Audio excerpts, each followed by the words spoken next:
Hallelujah.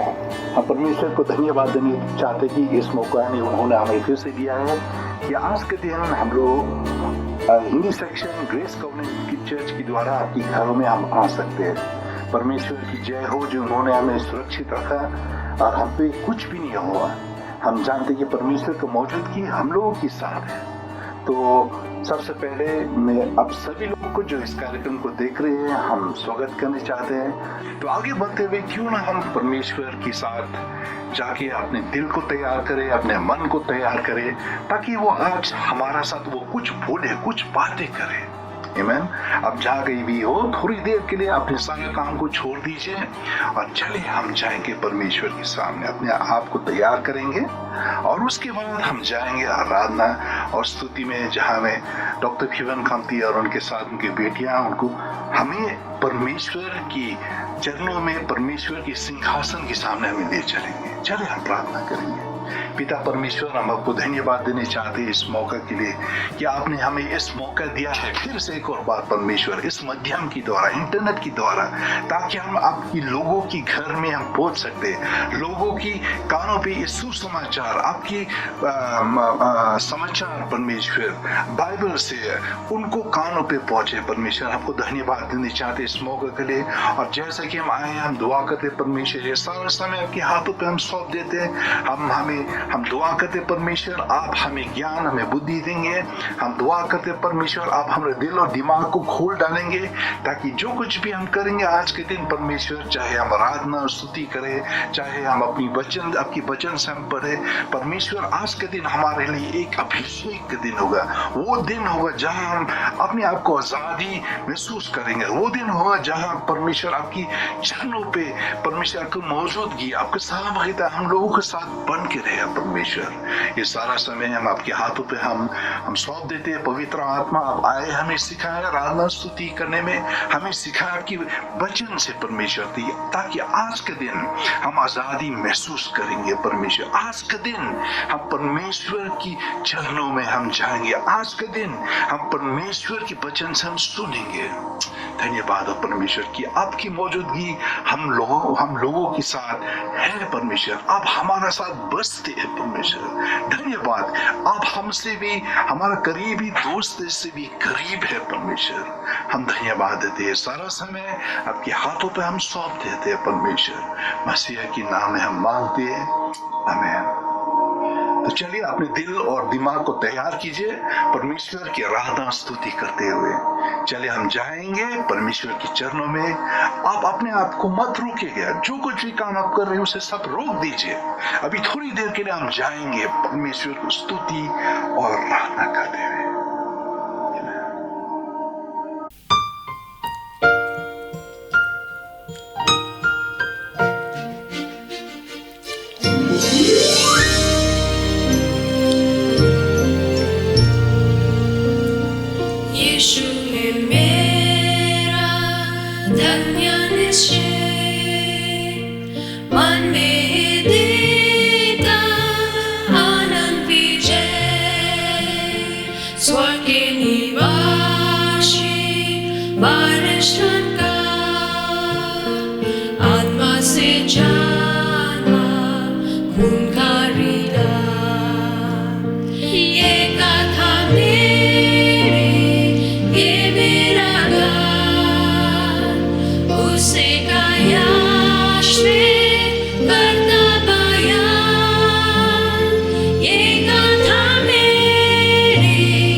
Usikaya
Chris पर है मेरा पूरा विश्वास, अब मैं सुरक्षित हूँ उसके पास। क्रिस पर है मेरा पूरा विश्वास,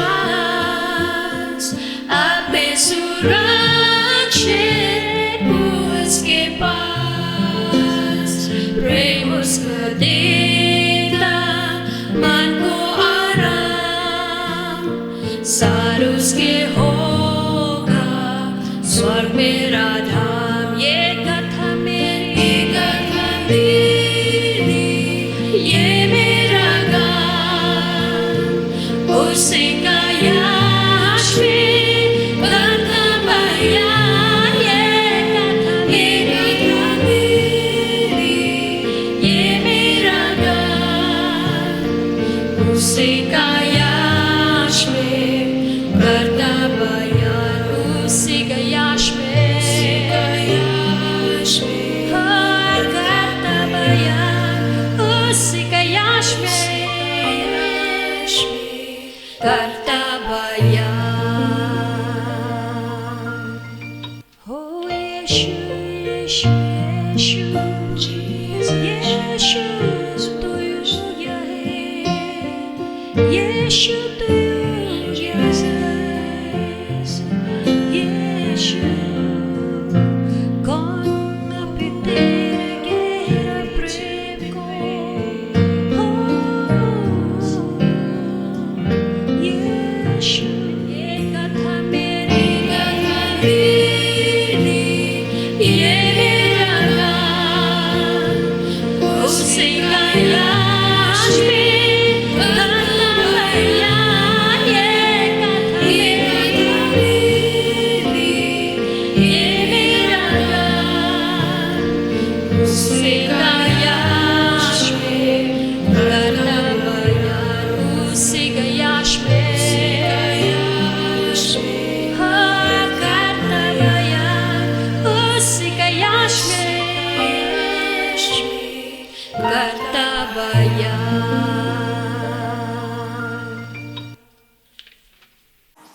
हम आशा रखते हैं कि परमेश्वर की मौजूदगी आप लोगों के साथ हो इस गीतों की द्वारा। यीशु है मेरा धन्य निश्चय, ये कहा था ये मेरी गान, उसी की याद में करता हूँ मैं बयान।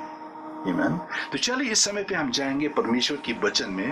बहुत सारी चीजों है, सच्चाई जो परमेश्वर मेरे दिल में छिपा के रखा है और मैं आपके साथ बांटने चाहता हूँ। आप में जो जहां भी हैं आपकी बाइबल साथ में लीजिए, हम परमेश्वर की वचन से देखने चाहते हैं।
आज का संदेशक जो है वह है सबसे पहला रैप्चर यू कैनॉट मिस, या रैप्चर वो है एक घटना जिसे आप कभी भी खोना नहीं चाहेंगे।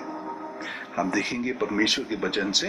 और दूसरा है अ जजमेंट यू मस्ट फेस, और दूसरा शीर्षक है हिंदी में अगर कहा जाए वो न्याय जो आपको और हमको, जो परमेश्वर की सदस्य है, जो परमेश्वर की दास है, सामना करने पर। और ये न्याय भाइयों बहनों सिर्फ उन लोगों के लिए नहीं जो अविश्वासियों हैं, लेकिन ये न्याय हमारे लिए जो मसीहा के चेले हैं और उन लोगों के लिए जो मसीह का चेले नहीं है उनके लिए भी है। लेकिन हम लोगों के लिए ये न्याय जो है वो अलग तरीका से किया जाए।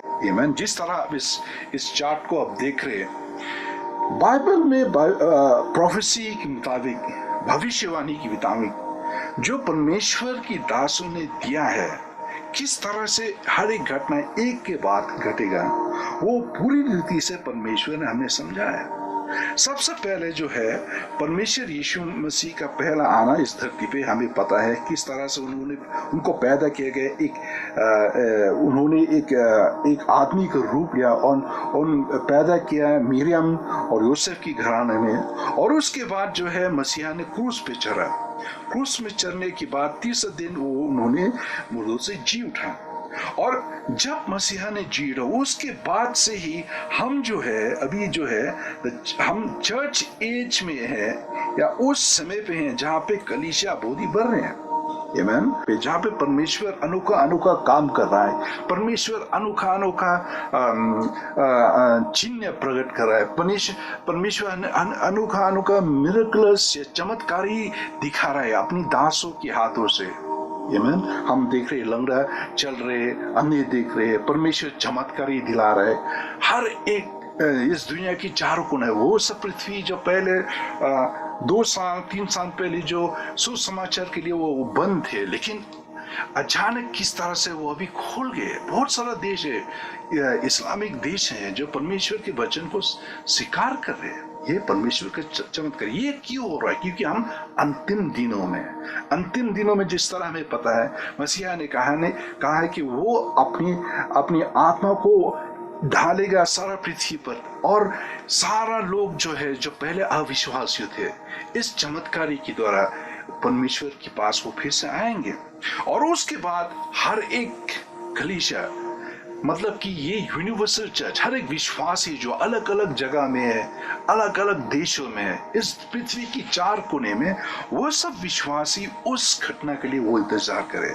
और वो क्या है? रैप्चर ऑफ बिलीवर्स, या वो समय जो मसीहा आएगा लेने के लिए सिर्फ अपने विश्वासियों को।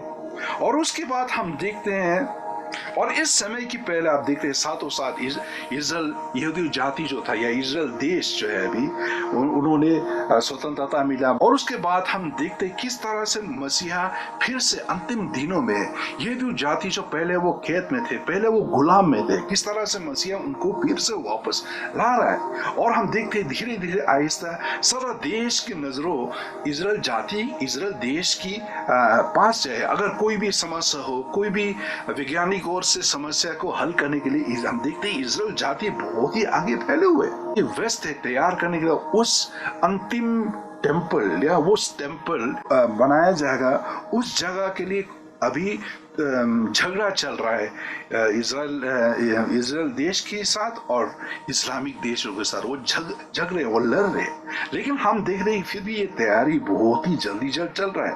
और एक दिन आएगा मेरा भाइयों बहनों जब परमेश्वर का ये कलीसिया बनाया जाए, उसका बुनियाद खड़ा किया जाएगा। आमीन।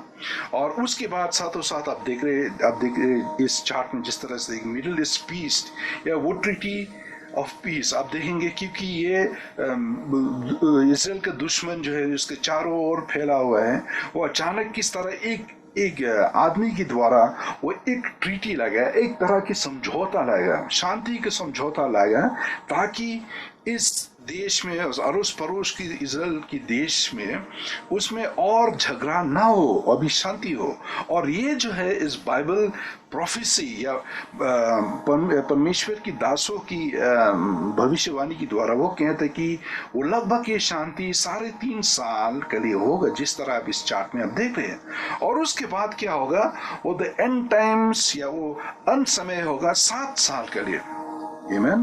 और उसके बाद हम देखते हैं किस तरह से थोड़ी समय बाद ही एंटाई क्राइस्ट या वो जो मसीहा का विरुद्ध है वो खड़ा होगा, और वो उस 3.5 साल के बाद उसको मतलब प्रकट किया जाएगा। और हम आते इस 3.5 साल की दूसरा 3.5 साल में कुल लेकर सब के सब टेम्पल को खड़ा करने के बाद 7 साल। तो हम देखते हैं ये व्यक्ति सबसे शुरुआत में वो क्या करेगा, वो प्रकट करेगा कि वो बहुत समझने वाला व्यक्ति है, सबको वो समझते हैं और किसी से वो विरोधी नहीं है। और ये व्यक्ति जो है इनके पास अधिक बुद्धि ज्ञान होगा ताकि वो सारे देश जो है जो लड़ रहे एक दूसरे से, इजराइल देश के अरोस पड़ोस जो है वो अचानक की शांति के समझौता लाएगा। आमीन। और आप लोग देखेंगे कि सब लोग देश, इस दुनिया की सब देश एकदम अचानक हो किस तरह से ये व्यक्ति मतलब इतना ज्ञान बुद्धि कैसा है इसको, मतलब ये झगड़ते लड़ते हुए देशों वर्षों से किस तरह से उसको एक समझौता की टेबल में लाया। और हम देखते हैं कि ये तो रहा एक रूप, इस व्यक्ति का दूसरा रूप है 3.5 साल की बात। वो आगे वो समय जहां वो राज करेगा और हर तरह की दबाव वो डालेगा हर एक व्यक्ति के ऊपर, जिसके ऊपर जो व्यक्ति इनका कहने के ऊपर नहीं चलते हैं। आमीन। और वो है वो समय कि हर एक व्यक्ति जो कोई वो समय है जो व्यक्ति उस हर एक व्यक्ति जो इस व्यक्ति का वो छाप नहीं लेते उनके ऊपर दबाव डाला जाएगा। और या तो उनको खाने कुछ खरीदने के लिए नहीं मिलेगा, पैसा हो सकता है जेब में लेकिन कुछ खरीद नहीं पाएंगे, बैंक में जा नहीं पाएंगे, दवा लेने नहीं पाएंगे। क्यों? उनके पास वो छाप नहीं है। ये रहा वो व्यक्ति, 66 वो दबाव डालेगा। आमीन। तो उसके बाद और एक घटना है, मैं बहुत ही शॉर्ट करके मैं आपको बता रहा हूँ, वो है बिलीवर्स जजमेंट इन हेवन या marriage supper of the lamb. और ये होगा मसीहा की दूसरा बार, the second coming of Christ to earth. और इस समय में मसीहा वो आएगा क्या करने के लिए, वो राज करने आएगा इस देश में। और उसी समय साथों साथ विश्वासी को खड़ा होने होगा परमेश्वर की न्याय की सिंहासन के सामने। आमीन। परमेश्वर की न्याय के सिंहासन के सामने। और साथों साथ वो सब व्यक्ति जो तैयार हुए मसीहा की उस दावत में, वो साथ साथ इस दावत में वो हिस्सा लेंगे। आमीन। और न्याय की बात क्या होगा, हम देखते हैं जिस तरह इस चार्ट में लिखा है, शैतान को बांधा जाएगा और उसको डाला जाएगा। आमीन। और उसके बाद वो मिलेनियम रेन ऑफ क्राइस्ट है कि मसीहा 1000 साल के लिए वो राज करने आएगा इस धरती पे।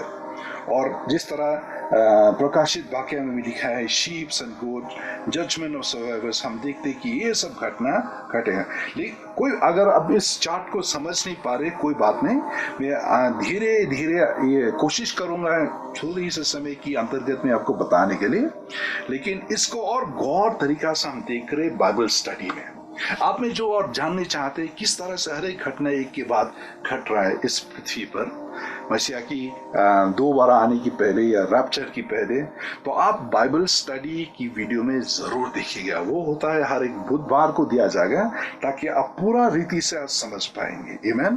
तो आज के दिन हम देखने चाहते बस इतना सही, थोड़ी सही हम देखने चाहते वो सबसे पहले पॉइंट जो मैंने आपको बताया, the rapture is an event of comfort. ये रैप्चर या मसीहा का आना, मसीहा की आना अपनी विश्वासी को फिर से वापस ले जाना, वो एक आराम, एक सोचना जो हमें संतोष, जो हमें उत्साहित करने चाहिए क्योंकि मसीहा आने वाला है। और हम देखते किस तरह से पौलुस ने लिखा है अपनी चिट्ठी थेसलोनिकी की कलीसिया में और कोरिन्थियों की कलीसिया में हम देखते हैं। और चलिए हम सबसे पहले हम देखेंगे पहला थेसलोनिकी 4:13 से लेकर 18 तक किस तरह से। और ये एक ही बात है, एक ही शिक्षा जो पौलुस ने दी है, पहला कोरिन्थियों 15:50 से लेकर 58 तक। चलिए हम देखेंगे अभी। तो पौलुस क्या कहता है, आपके पास अगर बाइबल है आप जरा सर बाइबल पर खोलिए और देखिए किस तरह से परमेश्वर का वचन बोलता है। हे भाइयों, हम नहीं चाहते कि तुम उन विषय में जो सोते हैं अज्ञान रहो। ऐसा ना हो कि तुम औरों की नए शेख करो जिन पर आशा नहीं है। पौलुस कह रहा है कि हे भाइयों, ये चिट्ठी लिखा है पौलुस विश्वासियों को। आमीन। और उन्होंने बोला कि हे भाइयों, हम नहीं चाहते कि तुम अज्ञान या तुम ना समझ रहो, खास तौर पर उनके लिए जो मसीहा में सो गए या जो मसीहा में गुजर गए हैं। चौथा क्या बोलता है? क्योंकि यदि हम प्रतियति करती है कि यीशु मरा और जी भी उठा, तो वैसे ही परमेश्वर उन्हें भी जो यीशु में जो सो गए हैं उसके साथ ले आएगा। परमेश्वर कह रहा है कि जिस तरह मसीहा ने मुर्दों से जी उठा, उसी तरह वो लोग जो मसीहा में गुजर गए वो भी दोबारा उनको जिलाया जाए, उनको दोबारा जीवित किया जाए। 15, क्योंकि हम प्रभु की वचन के अनुसार तुमसे ये कहते हैं कि हम जो जीवित है और प्रभु की आने तक बचे रहेंगे तो सोए हुए से कभी आगे ना बढ़ेंगे। पौलुस कह रहा है इस जगह पे कि जिस तरह परमेश्वर यीशु मसीह की वचनों के ऊपर या परमेश्वर यीशु मसीह की कहने के ऊपर कि अगर हम जो जीवित है, मान लीजिए अगर यीशु मसीह आया इस समय, ये बात जो है वो रैप्चर की बात वो कर रहे हैं। अगर यीशु मसीह इस समय पे वो आते हैं तो हम कभी भी आगे नहीं जाएंगे उन लोगों से जो हमसे पहले मसीहा में गुजर गए। ये है वो लोग, मसीहा में गुजरने की लोग जो बातें हम कर रहे हैं, उसका मतलब क्या है कि वो लोग जो मसीहा में विश्वास करते हैं, अपने जीवन का अंत तक मसीहा पर विश्वास करते रहे हैं। जब मसीहा इस समय पे आएगा, हम उनके पहले नहीं जाएंगे, सबसे पहले तो वो जाएंगे। आमीन। वो जाएंगे बादलों पे मसीहा के साथ, और उसके बाद हम भी जाएंगे। 16 क्या बोलता है? क्योंकि प्रभु आप ही स्वर्ग से उतरेगा, उस समय लालकर और प्रधानों दूत के शब्द सुनाई देगा। देखिए, क्योंकि प्रभु ही स्वर्ग से उतरेगा और उस समय लालकर और प्रधान दूत, क्योंकि प्रभु ही स्वर्ग से उतरेगा। आमीन। चलिए हम देखते हैं अंग्रेजी में क्या बोलता है? On the day the Lord himself will come down from heaven. परमेश्वर, भाइयों बहनों, आप अगर शब्द करते हैं इस शब्द को, मसीहा आने वाला है, पौलुस ये कहता है कि परमेश्वर जरूर आ रहा है और वो स्वर्ग से उतरेगा। He will shout with authority. Amen. People will hear the voice of the leader of God's angels. परमेश्वर जो है वो परमेश्वर अपने स्वर्गदूत के साथ वो उतरेगा, और उस समय पे प्रधान दूत, मतलब कि वो दूत जो महान दूत है, वो जोर से उसके सेनाएं की आवाज सुनाई देगा। Amen. Amen. Then those people who have died as Christ will come, as Christians will become alive again. और वो लोग जो गुजर गए हैं, जब उस सनाई की आवाज सुनाई दे रही है, उनको वो मुर्दों से जी उठेंगे। Amen. Amen. 17. After that, those who are still alive will join together with them. God will certainly take us up into clouds. In that way, we all will meet the Lord in the sky. So we will be with the Lord forever. Amen. परमेश्वर यीशु मसीह कहता है, उसके बाद हम जो जीवित है और जो बचे रहे हैं, Amen, हम भी साथ पे साथ उनके साथ बादलों में हम उठेंगे और हमें भी लिया जाएगा। Amen. 8वां पद जो है वो एक तरह की सोचना है, because this message is true, क्योंकि ये बातें जो है वो सच्चाई है। Tell it to each other, help one another to be strong. भाई हिंदी मुझे पता नहीं कौन सा वर्षन हिंदी बाइबल आप पढ़ रहे हैं, लेकिन अगर इसका ट्रांसलेशन किया जाए ये पद जो मैंने पढ़ा है हिंदी में, तो इन बातों को, ये इस समाचार ये सच्चा है, क्योंकि ये समाचार सच्चा है। दूसरे लोगों से भी आप जाके बोले, help one another to be strong, एक दूसरे को आप मदद कीजिए ताकि वो कमजोर ना रहे लेकिन समर्थी हो और दुखी ना हो। भाइयों बहनों, अगर ईसाई जीवन के लिए और एक आशा है, अगर और एक संतोष या शांति देने वाली बात है, वो है ये कि मसीहा आ रहा है और वो बहुत ही जल्द आ रहा है। भाइयों बहनों, आपको और हमें ले जाने के लिए। आमीन। मसीहा हमें नहीं छोड़ेगा। आमीन। मसीहा हमें रास्ते पे नहीं छोड़ेगा, लेकिन हमें ले जाएगा। आमीन। Rapture, the phrase comes from the Greek word harpazo, या फिर लैटिन से रप्ट, या पकड़ना, टू स्नैच अवे, या छीनना।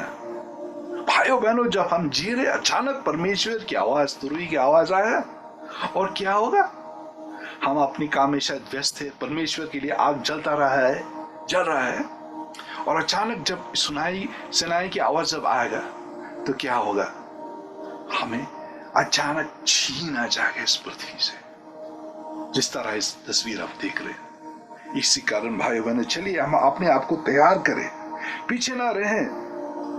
और ये दर्शाता है खास तौर पर उस समय के लिए विश्वासी जो गुजर गए और जो जीवित रहे, उनको साथों साथ परमेश्वर की बातों में ले जाए। और ये रप्चर की ये सच्चाई जो है, ये वो सच्चाई है जिसके साथ हम कभी भी बहस नहीं कर सकते, क्योंकि ये ईसाई जीवन का एक सच्चाई है जो बाइबल में लिखा गया है। हाँ, ये टाइमिंग जो है रप्चर का हमें किसी को भी पता नहीं। इसी कारण हम एक दूसरे भाइयों बहनों से झगड़ना नहीं चाहिए, क्योंकि उन लोग का शायद अलग अलग तरह की विश्वास हो सकता है। लेकिन फिलहाल जब हम देखते हैं सारा परमेश्वर की दासों जो बरसों से ये शिक्षा दे रहे हैं, उनका कहना है कि 5 समय जहां रप्चर हो सकता है। सबसे पहले पोस्ट ट्रिबुलेशन, ये इसका मतलब ये है कि rupture occurs after the tribulation and is synonymous with the second coming of Jesus. कि रप्चर वो होगा, वो घटेगा, वो ट्रिबुलेशन या संकट जब ईसाई को या पूरा धरती को दबाव डाला जाएगा, या फिर मसीहा की दूसरी बार आने में। आमीन। और दूसरा जो है वो mid tribulation. The rupture occurs during the tribulation at the half way of the 7 years period. कि ये रप्चर जो है वो ट्रिबुलेशन के बीच समय पे, जिस तरह मैंने आपको उस चार्ट दिखाया था कि 3.5 साल की बाद जब सब लोग, ये एक व्यक्ति आएगा तो शांति दिलाने की कोशिश करेगा, आमीन, समझौता की एक डील वो करेगा सब इजराइल देशों से और इजराइल के दुश्मनों से, आमीन। उस बीच समय पे ये होगा, आमीन। तीसरा जो है प्री ट्रिबुलेशन या ट्रिबुलेशन का पहले ही। The rapture of believers occurs before the beginning of the 7 years tribulation. ये rapture जो है वो ट्रिबुलेशन की 60 साल की पहले होगा। Amen. दूसरा के पार्शियल रप्चर। और चौथा जो है कोई विश्वासी जो वो कहते हैं कि believers will be raptured at different times just before and during tribulation based upon their faithfulness to Christ. इनमें से कोई के विश्वासी जो कहते हैं कि मसीहा वो आएगा अपने विश्वासियों को लेने के लिए अलग अलग समय पे, जिस तरह उनका विश्वास मजबूत रहे मसीहा के साथ। और पांचवा जो है pre wrath rapture. The rapture occurs after the midpoint of the 7-year tribulation but before the days of God's wrath। कि परमेश्वर ये रैप्चर जो है वो घटेगा उस समय 7 साल की बीच में, और उस समय से पहले जब परमेश्वर अपना पूरा दंड इस पृथ्वी पे वो डालेगा। आमीन। तो क्यों हम विश्वास करते हैं कि ये प्री ट्रिबुलेशन जो है वो जरा सा परमेश्वर की वचन से वो मिल जुलता है? सबसे पहले the natural chronological reading of 1 Thessalonians 4:13 to 5:11 which presents the rapture before the day। सबसे पहला घटना जो ये है कि रैप्चर जो है, जिस तरह हमने पढ़ा है परमेश्वर की वचन से, पहला थेसलोनी 4:13 से लेकर 5:11 तक, जिस तरह हमने पढ़ा है कि आप भी देख लेना कि ये रैप्चर जो है वो घटेगा उस समय, उस दिनों की पहले जब परमेश्वर उनका दंड वो ढालेगा। दूसरा क्या है, फर्स्ट थेसलोनी 5:9 में वो सिखाता है कि हर एक विश्वास जो है कि विश्वासी दंड के लिए उनको खड़ा नहीं किया जाएगा। The context of the promise is the wrath of the day of the Lord. और ये शिक्षा जो है वो सिखाता है कि विश्वासी को जो है उसको खड़ा किया जाता है, दंड के लिए नहीं। तीसरा क्या है, the restrainer of sin who's taken away.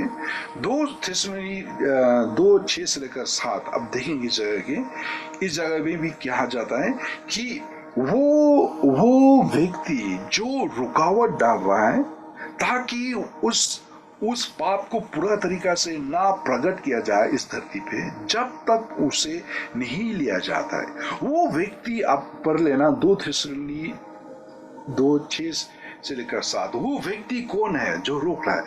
वो तो है पवित्र आत्मा। भाई बहनों, पवित्र आत्मा का एक बहुत सारे कामों से एक काम क्या है कि हर एक व्यक्ति को वो पाप की एहसास दिलाए, या कन्विक्ट करना, या पाप की वो मजदूरी एहसास दिलाने के लिए लोगों को पवित्र आत्मा का काम है। आप हम प्रचार करते हैं, अगर पवित्र आत्मा वो पाप के एहसास नहीं दिलाता है, कभी भी मन फिरा नहीं पाएंगे। लेकिन हम देखते इसी तरह कि इसलिए जब तक ये व्यक्ति या पवित्र आत्मा जो पाप के एहसास दिलाए उसको हटा नहीं जाता है, तब तक उसके पहले रैप्चर नहीं होगा। और प्रकाशित वाक्य 3:10 में भी देखते हैं, promises that the church will be kept from the hour of trial which shall come upon the whole world। कि परमेश्वर का वचन कहता है कि कलीसिया को मतलब बचा के रखा जाएगा उस समय से, उस संकट की समय से जो सारा पृथ्वी पर घटने वाला है। आप देख लेना बाइबल से, रिवलेशन 3:10 में किस तरह से, मैंने अंग्रेजी में लिखा है लेकिन ताकि मैं अनुवाद भी कर रहा हूँ साथ ही, ताकि आप सब लोगों के लिए वो फायदा हो। 5वां, Israel, the people with whom God has made an eternal covenant, becomes prominent and the focal point of much that occurs at the end of the church age। ये आप देख सकते हैं रोमियो 11 और 7। इज़राइल वो जाति या वो देश है जिसके साथ परमेश्वर ने एक अनंत काल के लिए एक समझौता बना के रखा है, वो अंतिम दिनों में प्रकट हो, और वो रहेगा वो फोकल पॉइंट या वो स्टेज जहां सारा देश देखते रहे किस तरह से परमेश्वर चमत्कारी कर रहा है इन लोगों को, पर किस तरह से परमेश्वर उनको सबको बचा के रख रहा है। Amen।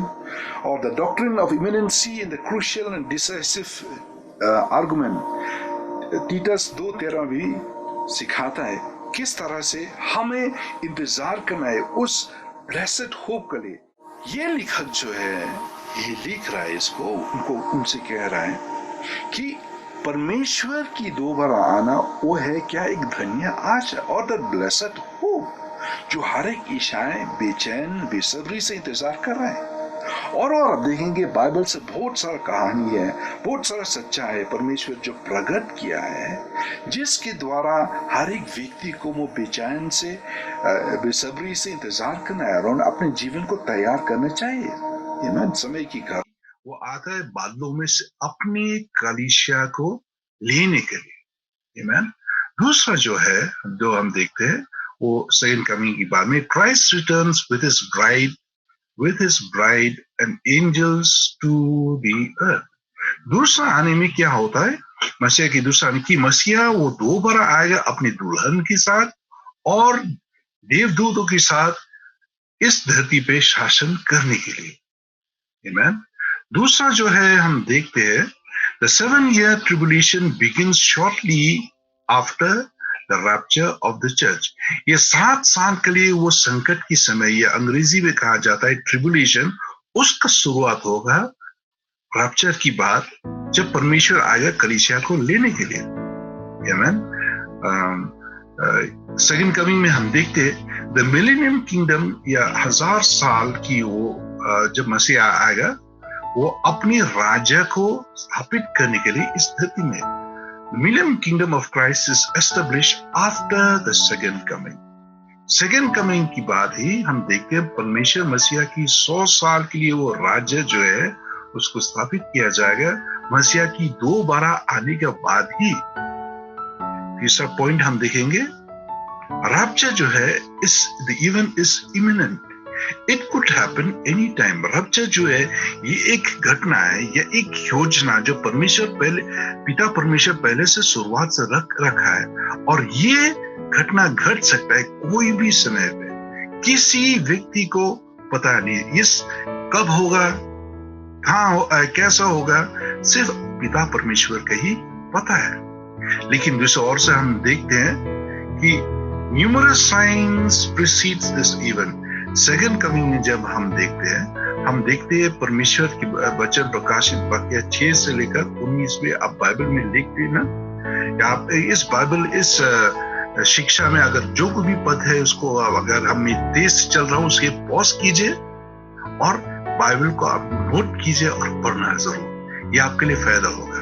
बहुत सारा चिन्ह, न्यूमरस साइंस, बहुत सारा चिन्ह प्रकट किया जाएगा इस घटना की पहले, मसीहा की दोबारा आने की पहले, जिस तरह परमेश्वर ने लिखा है प्रकाशित वाक्य 6 से लेकर 19 तक। चौथा क्या है, this message is of comfort for believers. Rapture की समाचार जो है, रैप्चर के ये सच्चाई जो है वो एक आराम दिलाता है या संतोष दिलाता है या शांति दिलाता है, किसको? विश्वासियों को। लेकिन सेकंड कमिंग जो है, this is a message of judgement and warning for unbelievers. मसीहा का जब दूसरा आने में क्या संदेश दिलाता है, वो है न्याय की संदेश है, एक तरह की चेतावनी या वार्निंग दिलाता है, खास तौर पर कोई किसको? अविश्वासियों को।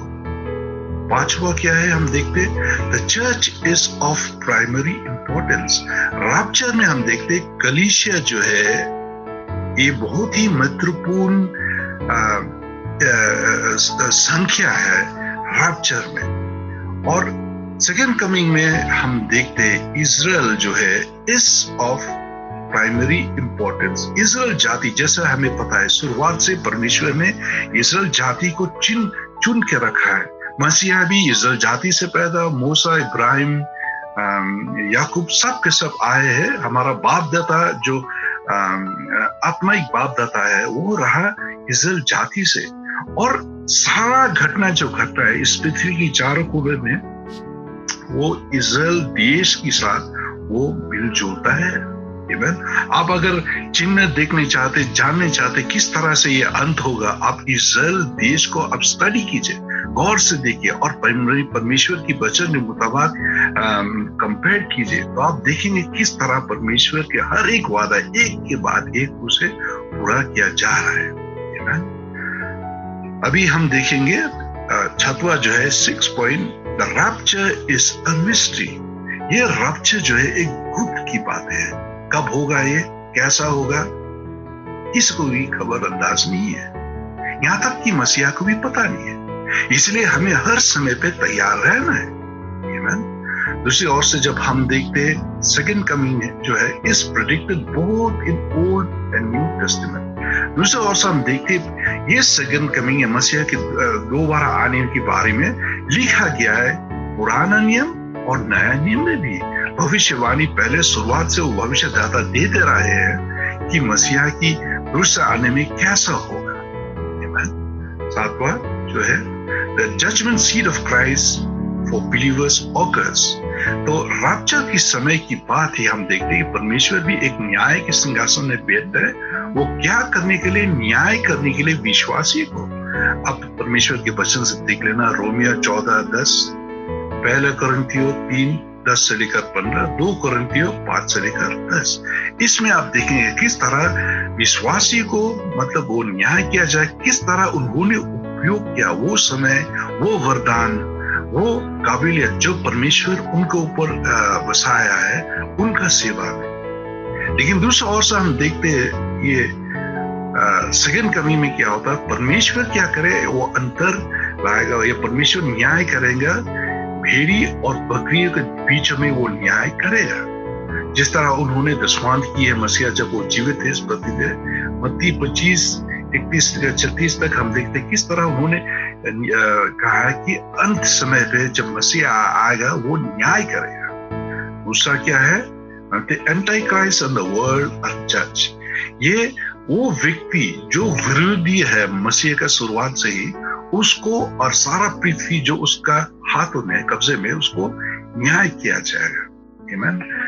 प्रकाशित वाक्य 19:11 से लेकर 21 तक भी आप देखिए किस तरह ये इधर में लिखा गया है। आमीन। और वो जो है only believers are affected. Rapture की समय पे सिर्फ विश्वासियों जिसका विश्वास परमेश्वर पर अंत समय तक, आखिरी समय तक मजबूत रहा, सिर्फ उनके लिए ये रैप्चर होगा। आमीन। लेकिन दूसरा ओर से हम देखते हैं ये सेकंड कमिंग जो है, ऑल पीपल्स आर अफेक्टेड। हर एक व्यक्ति के ऊपर, चाहे वो विश्वास हो या अविश्वास हो, उसके ऊपर भी असर पड़ता है। आप कह सकते हैं क्यों, कैसा करके विश्वासी लोग भी हो पाएंगे उस समय सेकंड कमिंग में? क्योंकि वो लोग जिनका विश्वास परमेश्वर पर मजबूत नहीं रहा, परमेश्वर से विश्वास वो हट गया, उनको मसीहा छोड़ देंगे। वो रैप्चर के समय उनको साथ में ले जाएंगे। तो फिर ऐसा समय हो कि जब वो रैप्चर घटने की बात, तब उन पर एहसास हुआ कि क्यों उनको छोड़ा गया है, क्योंकि उनका जीवन परमेश्वर के साथ, उनका प्रेम आदर परमेश्वर के साथ मजबूत नहीं था, क्योंकि वो पृथ्वी और ये सारा संसारिक चीजों से वो एकदम व्यस्त थे। तो इसी कारण क्या होगा, वो मसीह के साथ नहीं जा पाएंगे। तो वो लोग जो पहले विश्वास करते थे, फिर दोबारा वो मसीहा पर वो आएगा। तो ये सेकंड कमिंग है सब लोग के लिए, जो विश्वासी है, जो अविश्वासी है, उनके लिए भी। No, the church is taken to the Lord's presence in heaven. परमेश्वर के कलीसिया को ले जाएगा परमेश्वर की मौजूदगी में, स्वर्ग में। आमीन। सिर्फ परमेश्वर का कलीसिया, ये परमेश्वर का कलीसिया सिर्फ आपका कलीसिया नहीं है, लेकिन हर एक कलीसिया जो इस हमारा शहर की चारों कोने में, इस पृथ्वी की चारों कोने में फैले हुए, उन सबको स्वर्ग में लिया जाएगा। आमीन। दूसरी ओर से जब हम देखते ये सेकंड कमिंग, जो all believers are bought into the millennial kingdom of God to reign. दूसरा आने में मसीहा का क्या होगा? सब विश्वासी को एक साथ चिलाया जाएगा, एक साथ लाया जाएगा, ताकि वो परमेश्वर की 100 साल की राज्य में वो राज कर सके। मसीहा के साथ कहाँ में वो होगा? हम परमेश्वर को धन्यवाद देते हैं कि ये सब सच्चाई जो है कभी भी मत भूलिए, क्योंकि ये सब सच्चाई आपको और हमें क्या करेगा? उत्साहित करेगा, हमें मजबूर करेगा, ताकि हम तैयार रहें परमेश्वर की आने तक। तो अंत में हम देखेंगे किस तरह ने पौलुस अपनी चिट्ठी अपनी विश्वासी जो कोरिन्थियों में थे, किस तरह से उन्होंने उपदेश दिया, क्योंकि परमेश्वर के आना बहुत ही नजदीक है। उस समय से भी मान लीजिए हजार साल पहले, उस समय पौलुस का यही समाचार था, यही सोचना था कि हर एक व्यक्ति, हर एक विश्वासी अपने जीवन को तैयार करके रखे। इसी तरह अगर पौलुस उस समय ऐसा कह रहा था, तो हमारा लिए, हम जो जी रहे अभी 1000 सालों की बात, कितना गंभीर रीति से इन सब सच्चाई, इन सब शिक्षा को लेने चाहिए। चलिए परंतु परमेश्वर का धन्यवाद हो जो हमारा प्रभु यीशु मसीह के द्वारा हमें जयवान करता है। पौलुस कहता है, जिस तरह हम देख रहे हैं कि मृत्यु के वो ढाक, मौत का वो ताकत खा रहा, क्योंकि जो मर गए वो मुर्दों से वो फिर से जीवित हो रहा है। और ये कुछ हो रहा है क्यों? क्योंकि परमेश्वर यीशु मसीह के द्वारा। इसलिए वो कहता है, परंतु परमेश्वर का धन्यवाद हो जो हमारा प्रभु यीशु मसीह के द्वारा हमें जयवान करता है। सो हे मेरे प्रिय भाइयों, दर्द और अतल रहो और प्रभु के काम में सर्वदा बढ़ते जाओ। आमीन। पौलुस क्या कहता है? पौलुस क्या कहता है? चलिए हम पढ़ेंगे अंग्रेजी पद से भी। Therefore, my dear brothers and sisters, stand firm. Stand firm. So, हे मेरे प्रिय भाइयों, दृढ़ और अटल रहो. Stand firm. जब परमेश्वर का वचन कह रहा है किसी से मतलब अटल या मजबूत रहने के लिए, क्यों उसके ऊपर तरह तरह की दबाव डाला जा रहा है, तरह तरह की तेज सा हवा आ रहा है उस घर को हिलाने के लिए, उस घर को उखाड़ने के लिए. जिस तरह हमने देखे थोड़ी दिनों पे किस तरह से जोरदार बारिश आया है शिलोंग शहर में, और किस तरह से सिर्फ शिलोंग में, मेघालय में, पूरा भारत देश में, और किस तरह से जगह जगह में किसी के घर को उखाड़ के फेंक दिया, किसी की पोस्ट को, लाइट पोस्ट को उखाड़ के फेंक दिया, और मजबूत वाला पेड़ों जो है उसको भी उखाड़ दिया. क्यों? जल प्रलय के द्वारा. पौलुस कह रहा है इधर में इसी कारण भाइयों बहनों, क्योंकि मसीहा दोबारा आने वाला है, रैप्चर होने वाला है. वो कह रहा है, पौल उपदेश दे रहा है, ये मेरे प्रिय भाइयों, दृढ़ और अटल रहो और प्रभु के काम में सर्वदा बढ़ते जाओ.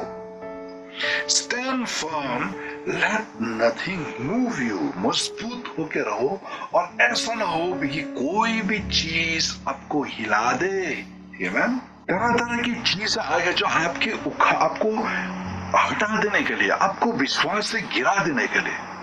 पौलुस कहता है क्योंकि हमारा पास ये सब वादा है, परमेश्वर की वादा है. हमें क्या करना चाहिए? मजबूत रहना चाहिए. और बहुत अच्छा लगता है कि हिंदी पद में, हिंदी ट्रांसलेशन में क्या कहता है? और प्रभु की काम में सर्वदा बढ़ते जाओ.